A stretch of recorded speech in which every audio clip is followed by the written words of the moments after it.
Balita ko, dyan nagtatrabaho yung dati kong asawa. Siguraduhin yung masisisante nyo yan. Dahil ayaw ko ng peste sa kumpanya ng asawa ko. Naintindihan? Susan, alam mo, feel ko talaga mapapromote na ako anytime. Kasi sabi ng manager namin, isa ako sa pinakamagaling sa amin. Ngayon pa lang, congrats na kita. Simula pa lang, alam ko naman na kaya mo. Alam mo, okay din pala na hiniwalayin ako ng asawa ko. At this ngayon, alam ko talaga kung anong habol niya sa akin. Yun ay pera. Madami pang ibang babae dyan, ano ka ba? Tsaka ang importante ngayon, nakafocus ka sa pagpapaganda ng buhay nyo. Oh, luto na to. Kain na tayo. Ah, yes po, ma'am. Okay po. Ma'am, i-hold ko po muna kayo, ha? Wait for a while. Sino itong tumatawag?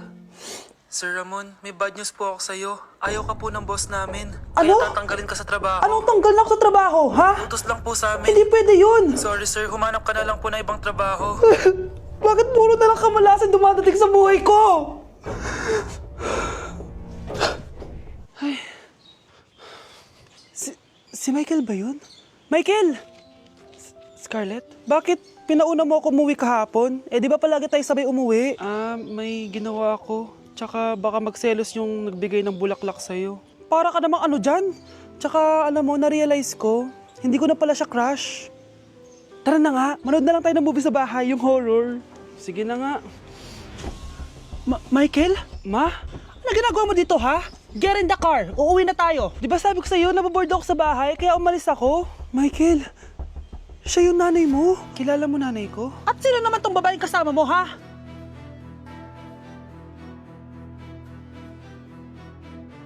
Nay, sorry. Napagastos ka pa tuloy sa pagpapa-hospital sa akin. Ano ka ba, anak? Nawala na nga sa akin yung kuya mo, di ba? Ayoko namang mawala ka din sa akin. Hello po, good morning. Dok, ano po balita? Makakalabas na po ba si Scarlett bukas? Ma'am, may good news po ako. Pwede na po lumabas si Scarlett bukas. Salamat sa Diyos! Hindi na ako magiging pabayang ina. Ayoko na maulit yung nangyari sa kuya mo. Nay, ano pala nangyari kay kuya? Hindi mo pa nakakwento sa akin yun. Ha? Bata pa yung kuya mo, anak, nung nawala ko siya sa palengke. Mare, magkano tong sitaw? 50 na lang sa'yo, Mare. Ang mahal naman, Mare. Pwedeng 20 na lang to. Mga laruan ba yun? Ang ganda nun na. O siya, sige na, kumare naman kita eh. Ayun yung gusto ko sa'yo eh. Tara na, anak. Anak, anong lugar na to? Nasaan yung batang yun? Nasaan na si nanay? Nay! Anak! Ate, may nakita po kayong bata dito? Ay, wala po akong nakita eh. Nasaan na ba yun? Anak! Simula noon, hindi ko na nakita yung kuya mo, Scarlett. Hanggang sa may pumuntang pulis sa bahay natin. Ang sabi nila, patay na daw siya. Grabe naman yung nangyari kay kuya, Nay. Ang lungkot naman po pala nung nangyari sa kuya ni Scarlett. Sige na po, ma'am. Kailangan ko pa pong bisitahin yung mga ibang pasyente. Sige po, Dok. Salamat po. Anak, ang importante, makakauwi ka na bukas. Opo, Nay. Makakapag-thirst trap na ako ulit.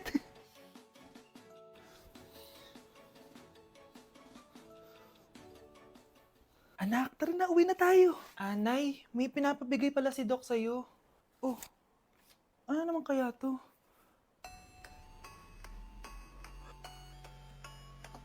Paano nangyari yun? Honey, happy birthday. A day in my life as... Ano ba special sa akin? Guri-guring guri, kura-guring gura. Game 1. Bawal ang malapit na ma-dropout sa school. Di ako yun ha. So for today's agenda, may pupuntahan tayo. So secret muna. Pero sasabihin ko na. Ano ba talaga?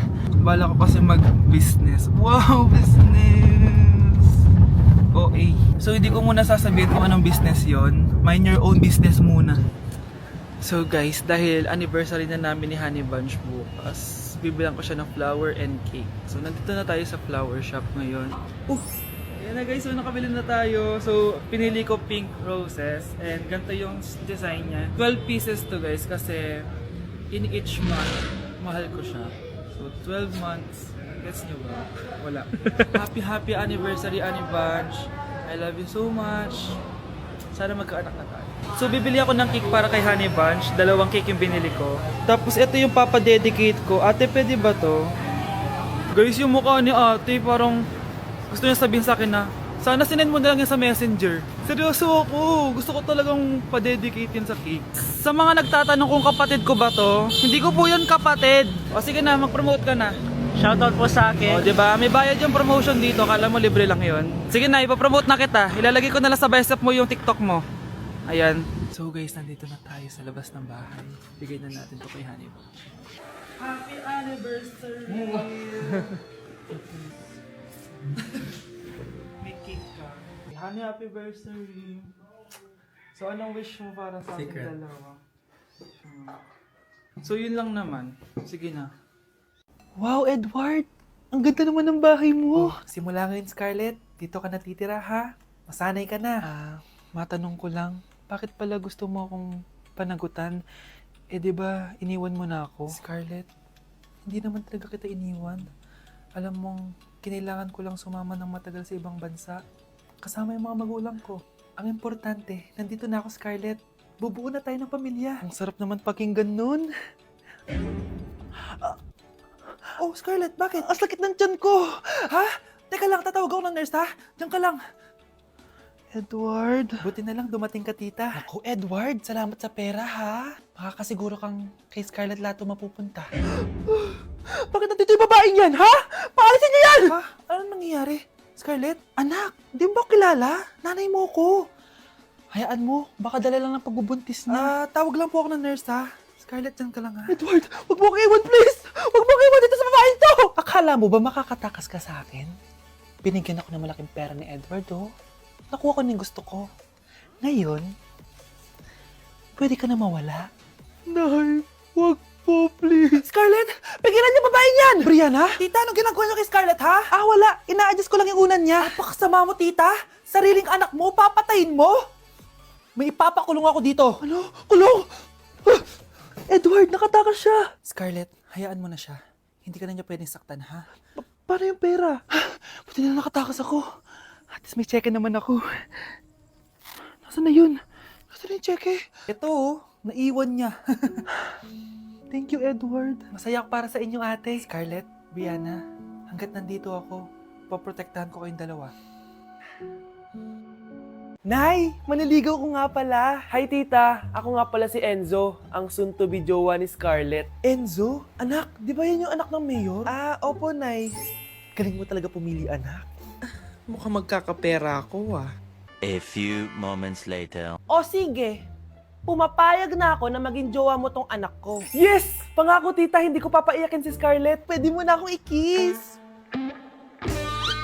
Paps, may bayad ang kiss sa anak ko ha.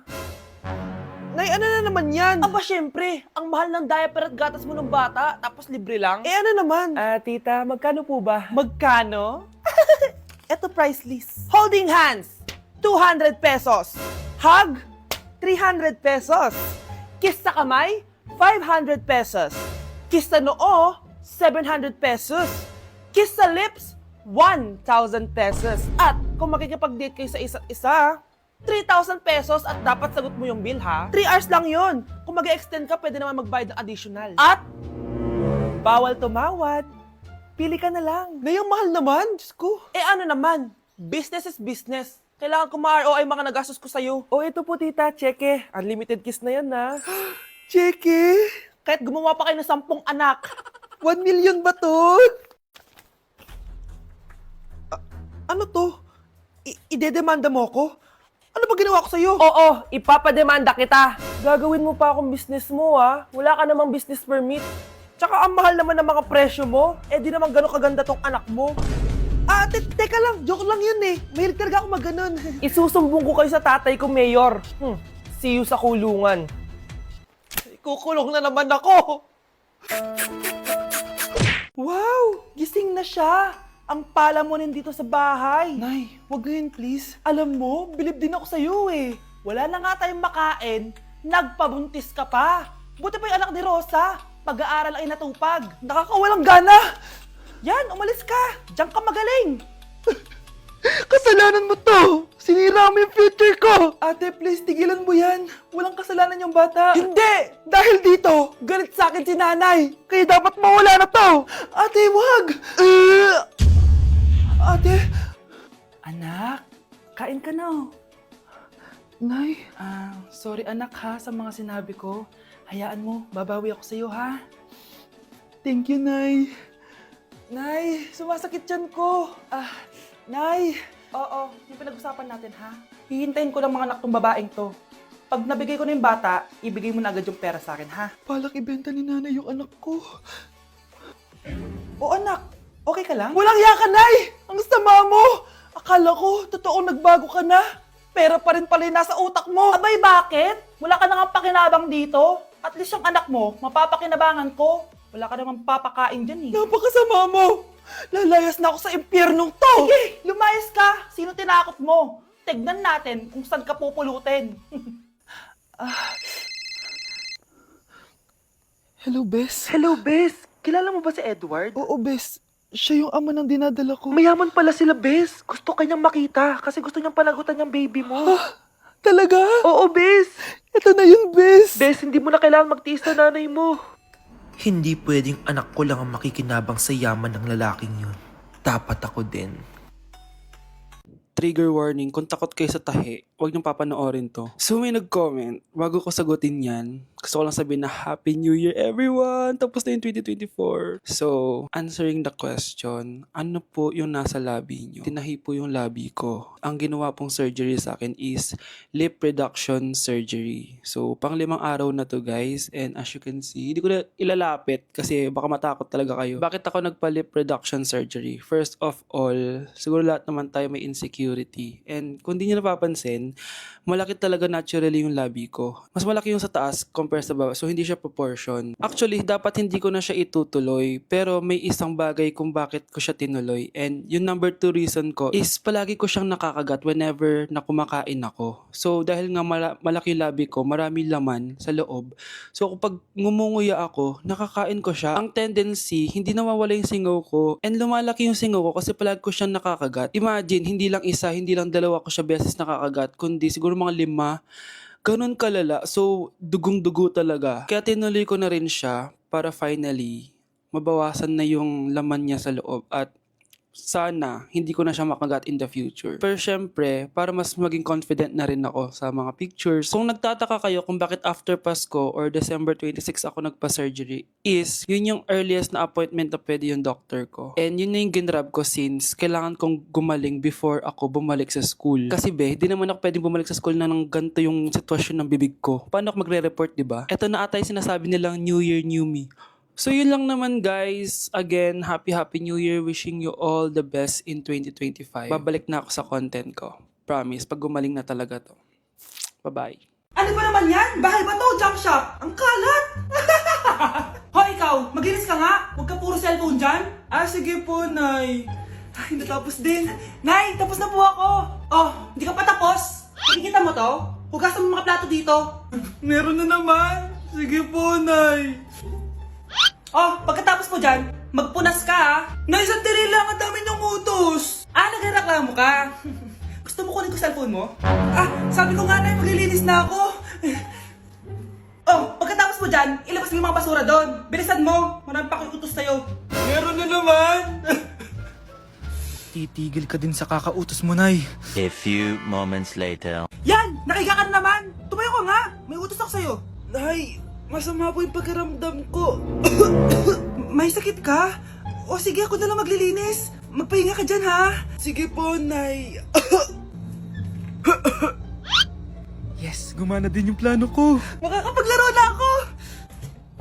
Ay, may nakalimutan ako sa taas. Sa wakas wala nang nag-uutos sa akin. Akala mo may isahan mo ko, ha? 1 hour later. Anak! Oh, bilisan niyo! Anak, binalan kita ng merienda. Oh, kumain ka na. Salamat po, Nay. Anak, binalan din kita neto. Para saan po yan, Nay? Pangampas sa'yo. Punyeta ka, niloloko mo ko. Sakit-sakitan. Akin ang cellphone mo. At dahil dyan, ikaw maglilinis ng buong bahay. Tama na! Sawang-sawa na ako sa mga utos mo. Aba, sumasagot ka pa ha? Humanda ka sa akin.